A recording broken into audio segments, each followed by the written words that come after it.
ایک چیل اپنے چھوٹے بیٹے کے ساتھ سندر اور نامی جنگل میں رہتی تھی۔ اس جنگل میں اس چیل کا گھر سب پکشیوں سے بڑا تھا، اسی لیے جنگل کے سارے پکشی اسی چیل سے جلا کرتے تھے۔ وہ تو اسے مار کر اس کا گھر چھیننا چاہتے تھے۔ ایک دن کالو کوا اپنی پتنی گوری سے کہتا ہے، گوری گوری، کیا تم نہیں چاہتی کہ میں بھی تمہارے لیے بڑا سا گھر بناؤں اور ساتھ ہی ساتھ 2-4 نوکر رکھوں جس میں تم آرام سے رانی کی طرح رہ سکو؟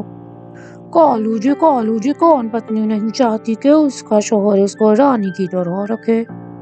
ویسے میں بھی چاہتی ہوں۔ کالو جی، کیا یہ پاسبل ہے؟ کیسا کریں گے آپ ایسا؟ کیا یہ ایسا ہو سکتا ہے؟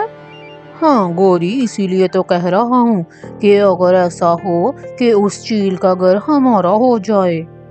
کالو جی، وہ گھر اور ہمارا وہ کیسے ہو سکتا ہے؟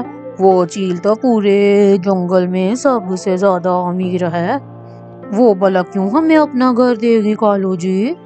ارے پگلی، وہ گھر ہمیں دے گی نہیں، ہم اس سے گھر چھین لیں گے۔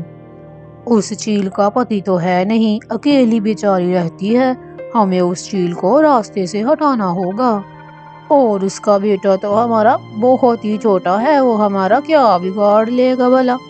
ایک بار اس کا گھر ہمارے ہاتھ لگ جائے، پھر جنگل کا سب سے امیر پکشی کالو کوا اور گوری ہوں گے۔ کالو جی، کیسے ہوگا یہ سب؟